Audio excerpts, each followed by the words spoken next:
श्रील प्रभुपाद की जय। एक व्यक्ति था, उसमें भगवान का डिवोटी था, भगवान से प्रे करता था, भगवान की भक्ति करता था। तो भगवान की एक बार आवाज़ आई और भगवान ने कहा, देखो मैं तुमसे कुछ चाहता हूँ। तो उसने कहा, क्या चाहिए? आप जो भी चाहेंगे मैं करूँगा। भगवान ने कहा, तुम वहाँ पहाड़ पे एक बहुत बड़ा पत्थर है, उसको तुम धक्का देना। वो भगवान की बात मान के रोज़ आता, सुबह और शाम, और उस बहुत बड़े पत्थर को धक्का देता रहता और कोशिश करता कि वो हिल जाए। 1 साल, 2 साल, 3 साल, 10 साल हो गए, 20 साल हो गए, रोज़ सुबह शाम जाता और उस पत्थर को धक्का देता। भगवान ने कहा था, इस पत्थर को धक्का देना। कई साल बीत गए तो उसके पास शैतान आया और शैतान ने कहा, कली ने कहा कि देखो तुम इतने साल से धक्का दे रहे हो, सुबह शाम, धूप में, सर्दी में, बारिश में, तुमने भगवान की बात मानी मगर पत्थर तो हिला नहीं, तो फ़ायदा क्या है? तुम अपना टाइम वेस्ट कर रहे हो, एनर्जी वेस्ट कर रहे हो, फ़ायदा क्या है?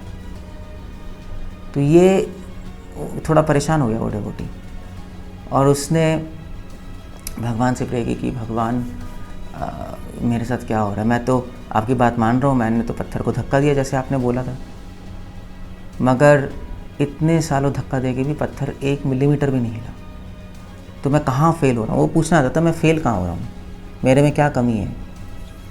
तो भगवान के पास ही भगवान ने कहा, देखो तुम मेरे सेवक हो, तुमने मेरी बात मानी, पत्थर को धक्का दिया, 1 साल, 2 साल नहीं, 20 साल तक देते रहे, और आज तुम्हारी सारी शक्ति ख़त्म हो गई और पत्थर हिला नहीं। मेरे प्रयास में कहाँ गलती हो गई? अगर मैं कहूँ कि तुम्हारे प्रयास में कोई गलती नहीं है। भगवान ने उससे कहा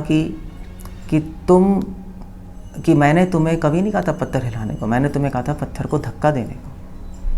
मैं तो एक्सपेक्ट नहीं कर रहा था पत्थर हिले, और तुम फेल नहीं हुए। वैसे तुम देखो अपने आप को, क्योंकि पत्थर को धक्का देते देते देते तुम स्ट्रांग बन गए हो, तुम्हारे मसल स्ट्रांग हो गए हाथ के, तुम्हारे पैर स्ट्रांग हो गया, तुम्हारी पीठ स्ट्रांग हो गई, तुम्हारा स्टैमिना बढ़ गया।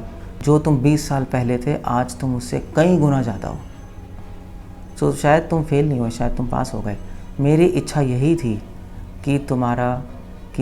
मेरी इच्छा थी कि तुम पत्थर को धक्का दो, और पत्थर को धक्का देने के चक्कर में तुम स्ट्रांग बन जाओगे। मैं यही चाहता था, और क्योंकि तुमने मेरी बात मानी इतने सालों, तो इसलिए अब मैं पत्थर को हिलाऊंगा। तो ये छोटी सी कहानी है। ऐसे हमारे साथ भी होता है भक्ति में। हम भक्ति में प्रचार करते हैं, मगर कोई रिज़ल्ट नहीं आता। कई बार हम भक्ति में चैंटिंग करते हैं, मगर उसका रिज़ल्ट नहीं आता। हम भक्ति में बहुत कुछ पढ़ते हैं, उसका रिज़ल्ट नहीं आता। डिवोटीज़ डिस्करेज हो जाते हैं। मगर ये स्टोरी इसीलिए है, भगवान जो कह रहे हैं हम करते रहें बस, चाहे उसका रिज़ल्ट ना आए। हम करते रहेंगे भगवान की बात पे फेथ करके, भगवान की बात मान कर, तो एक दिन अपने आप हमारे प्रयास सफल हो जाएंगे, भगवान हमारे प्रयास को सफल करेंगे। तो इसलिए हमें भगवान की बात माननी है। हम भगवान की बात माने सिंसियरली, बाकी काम भगवान खुद करेंगे। डिस्करेज ना हो, कभी भी निरुत्साहित ना हो, और आगे बढ़ते रहें। हरे कृष्ण। श्रील प्रभुपाद।